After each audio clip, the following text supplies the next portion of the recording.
Baik, adik-adik sekolah minggu yang dikasihi Tuhan Yesus Kristus, sebelum kita mendengar firman Tuhan pada minggu hari ini, terlebih dahulu kita bersatu dalam doa. Ambil sikap berdoa yang baik, lipat tangan dan tutup matanya. Kita berdoa. Kasih karunia dan damai sejahtera bagimu dari Allah Bapa kita dan Kristus Yesus menyertai kamu. Amin.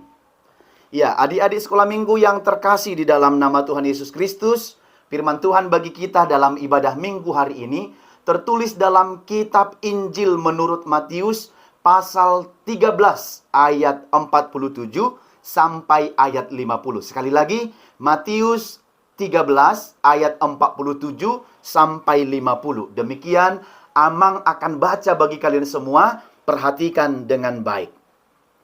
Demikian pula hal kerajaan surga itu seumpama pukat yang dilabuhkan di laut, lalu mengumpulkan berbagai-bagai jenis ikan. Setelah penuh, pukat itu pun diseret orang ke pantai. Lalu duduklah mereka dan mengumpulkan ikan yang baik ke dalam pasu, dan ikan yang tidak baik mereka buang. Demikianlah juga pada akhir zaman. Malaikat-malaikat akan datang memisahkan orang jahat dari orang benar, lalu mencampakkan orang jahat ke dalam dapur api. Di sanalah terdapat ratapan dan kertakan gigi. Demikian firman Tuhan. Shalom bagi adik-adik semua. Pasti kabar kalian hari ini pada sehat semua. Karena kalau tidak sehat, maka tidak akan konsentrasi mendengarkan firman ini. Nah, adik-adik yang dikasihi Tuhan Yesus Kristus, yang pertama untuk supaya mengerti, paham dengan firman ini, Amang mau tanya sama kalian. Apa nama pekerjaan atau profesi sebagai pencari atau penangkap ikan di laut, di danau, atau dimanapun? Namanya apa? Nelayan. Ya benar, nelayan. Nelayan itu adalah orang yang bekerja mencari ikan yang banyak melalui alat tertentu.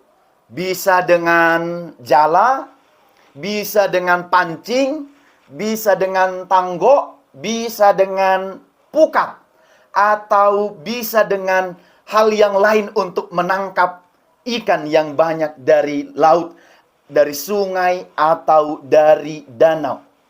Nah, kalau ikan itu sudah dapat, terlebih bagi para nelayan itu, adik-adik, dia akan memisahkan antara ikan yang baik dan ikan yang tidak baik.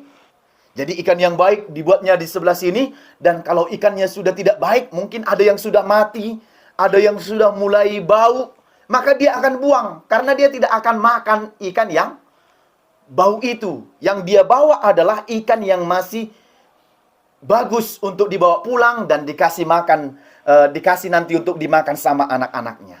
Nah, adik-adik yang dikasihi Tuhan Yesus, demikian juga dengan firman Tuhan yang kita dengarkan pada ibadah minggu hari ini. Diceritakan begini. Pada suatu hari, Yesus pergi ke tepi danau dan duduk di situ. Dan setelah dia di tepi danau, datanglah orang mengerumuni dia. Sehingga dia naik perahu dan orang berdiri di pantai. Lalu Yesus menjelaskan tentang kerajaan Allah. Yesus menjelaskan, adik-adik, siapakah besok orang-orang yang akan sampai atau tinggal di sorga, tempat yang sudah Tuhan sediakan bagi orang-orang percaya. Maka Yesus menjelaskannya dalam sebuah perumpamaan. Dalam firman ini dikatakan perumpamaan tentang pukat. Tahu kan adik-adik pukat? Tahu nggak? Pukat itu bukan alpukat. Bukan ya. Itu berbeda. Jadi pukat itu adalah semacam jala. Dia jaring besar untuk menangkap ikan. Tapi ada perbedaannya. Siapa pernah di sini melihat orang sedang menjala ikan? Kalau menjala itu, nih, ini jalanya, misalnya ini yang mencontohkan ya kan? Ini jala, lalu akan dicampak, gitu. Setelah dicampak akan ditarik. Ini ditarik, maka ikan sudah ada di dalam ini. Nah, tarik. Tetapi berbeda dengan pukat. Kalau pukat itu, adik-adik perhatikan ke sini. Ini pukat, jaring yang besar. Dia diletakkan di dalam laut. Nanti ini akan diikat di batu-batu atau di penyangga tertentu. Nah, nanti di pukat ini, ikan-ikan itu akan lewat. Perhatikan, tap gitu. Jadi karena dia berbentuk jaring, maka bagian dari tubuh ikan itu akan tersangkut. Jadi dia tidak bisa lagi keluar. Kan begitu. Nah, ikan-ikan itu masuk semua. Baik yang kecil, besar, baik yang ikan yang bisa dimakan atau ikan yang tidak bisa dimakan. Semua bersangkutan pada pukat atau jaring itu. Setelah beberapa lama, pukat ini akan ditarik keluar ke tepi laut atau ke tepi pantai, ke tepi danau. Dan setelah ditarik, adik-adik, maka nelayan itu dan orang-orang banyak akan duduk. Ngapain duduk? Memisahkan antara ikan yang baik dengan ikan yang tidak baik dari pukat yang tadi. Nah, akan dipisahkan. Ikan yang baik akan dimasukkan ke dalam pasu, semacam piring yang besar, tempat wadah yang besar. Sementara ikan yang tidak baik itu, adik-adik, yang sudah busuk itu, yang sudah bau, akan dibuang. Demikianlah Tuhan Yesus menjelaskan, pun begitulah besok anak-anak yang tinggal di dalam surga atau kerajaan Allah itu akan dipisahkan dengan anak-anak atau orang-orang yang jahat. Jadi jelaskan adik-adik, semuanya besok akan dipisahkan. Seperti ikan-ikan yang tadi itu, yang bagus ditaruh di pasu, di piring, di wadah yang bagus, sementara yang tidak bagus akan dibuang. Jadi gambarannya seperti itu. Anak-anak yang baik, anak-anak yang percaya, anak-anak yang setia, anak-anak yang taat, besok akan mendapat tempat di sorga. Sorga, hadiah gratis dari Tuhan bagi orang yang percaya. Sementara ikan yang busuk itu gambaran dari anak-anak yang jahat, pun sudah diingatkan, dinasehati, tetap jahat, tidak mau bertobat, terus melawan, tidak mau percaya sama Tuhan, akan dibuang ke perapian yang menyala-nyala. Panas nggak itu? Maka itu akan menjadi tempat anak-anak yang tidak percaya. Maka adik-adik, kita mau melihat besok kita akan berada di tempat mana. Jadi adik-adik harus tetap percaya dan yakin sama Tuhan Yesus itu adalah Tuhan yang baik. Tidak usah ragu lagi, kan begitu. Nah, begitu juga kita sama-sama hidup di dunia ini, sama-sama ke gereja, sama-sama sekolah, sama-sama bermain. Tapi ingat, walaupun sama-sama, ada ternyata anak-anak yang jahat. Yang sudah diingatkan gak mau dia. Ya, sama-sama di dunia ini. Tapi nanti setelah kelak besok, pada Tuhan datang kembali, akan ditentukan. Nih anak-anak yang mau kubawa ke rumahku. Kalau yang anak-anak yang jahat ini, orang-orang yang jahat ini akan dicampakkan ke dalam api. Coba bayangkan tuh. Api yang kecil aja kalau kita dekat, panas nggak?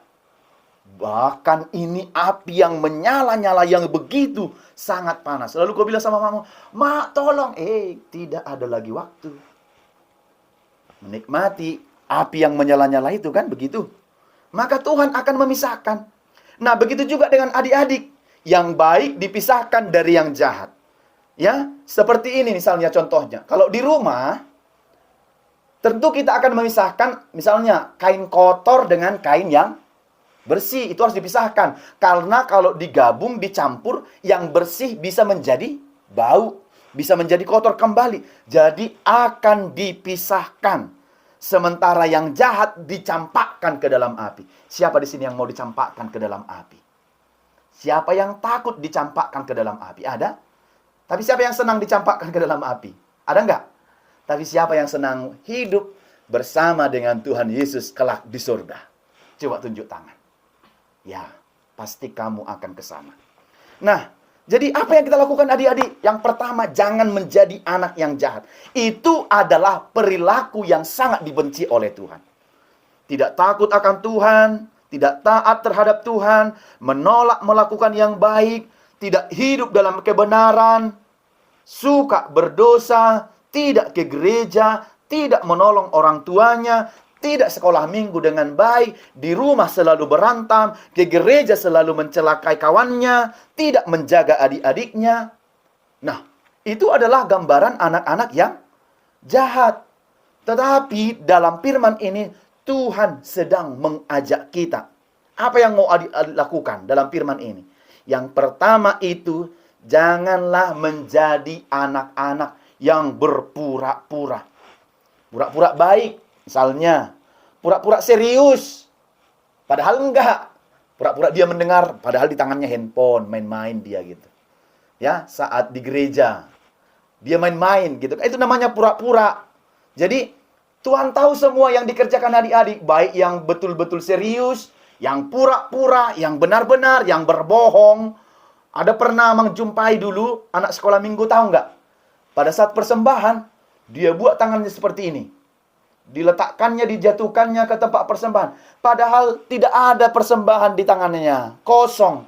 Tetapi dia pura-pura menjatuhkan seperti ini. Nggak ada uangnya. Lalu mang tanya, apa yang kau jatuhkan? Setelah lama ditanya, baru dia mengaku. Aku tadi sudah jajan, Amang. Persembahanku sudah kubelikan permen. Sudah kubelikan kerupuk. Gitu. Dia berpura-pura. Hati-hati adik-adik. Tidak boleh hidup yang berpura-pura. Tetapi harus sungguh-sungguh. Ya, karena nanti akan dipisahkan. Yang baik dengan yang jahat. Seperti misalnya, kalau di rumah itu kan, makanan yang baik dan yang tidak baik itu, makanan yang baik dan yang jahat itu dipisahkan. Tidak mungkin digabung. Mainan yang rusak dengan mainan yang masih bagus tidak mungkin digabung. Baru apa lagi? Pakaian yang sudah koyak dan pakaian yang masih bagus dipakai tidak mungkin, tapi dipisahkan. Nah, begitulah juga besok penggambarannya. Atau contohnya membuat lagi, misalnya di sekolah nih ada guru.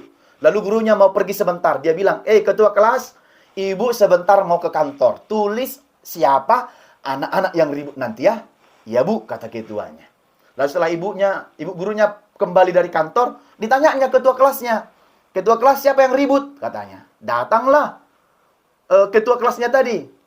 Datang gurunya, bacakan nama-namanya katanya. Yang dibaca namanya ke depan. Berdiri, angkat kaki dan pegang telinga seperti ini. Nah, dipanggililah namanya. Siapa yang ribut? Samuel, Marsakap, Salmon, Reni, Marsanda gitu kan. Dipanggili yang ribut-ribut nih. Yang ribut ini diberikan sanksi atau hukuman. Berarti yang ribut dengan yang tidak ribut itu dipisahkan. Yang ribut itu akan diberi ganjaran hukuman, sementara yang diam tetap tidak akan menerima ganjaran. Tetapi mereka diberi reward sama gurunya. Jadi ada punishment dan ada reward. Bagi yang baik diberi reward, ya. Bagi yang ribut diberi punishment, hukuman. Begitu juga dengan besok adik-adik. Jadi akan dipisahkan antara anak-anak yang baik dan anak-anak yang jahat. Saya mau tanya, kamu mau kemana? Di tempat yang disediakan Tuhan itu surgakah atau kau ke perapian yang menyala-nyala? Tentu pilih surga. Yang kedua, hiduplah dengan benar. Jangan berlaku jahat. Jangan malas. Jangan lupa beribadah, jangan malas sekolah, jangan malas berdoa membaca firman Tuhan, tapi hiduplah benar.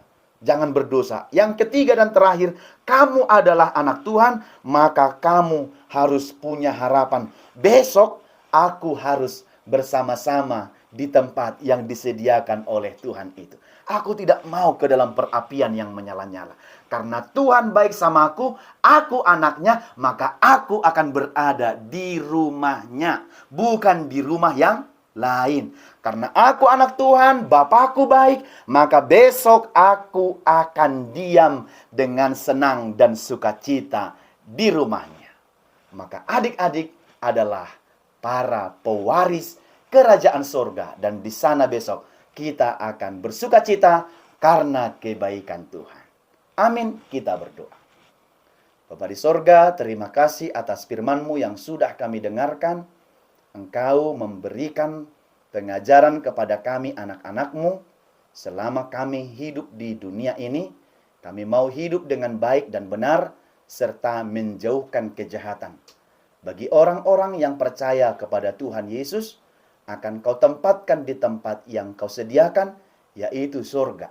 Sementara anak-anak yang jahat yang tidak mau percaya dan terus melakukan kejahatan, bagi mereka adalah tempat keperapian yang menyala-nyala, neraka.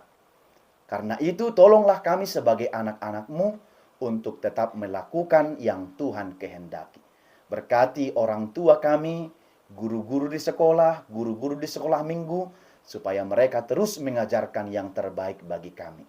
Berkati kami saat sekolah, saat di rumah, saat bermain, saat menolong orang tua, saat menolong kakak dan abang, saat menjaga adik kami.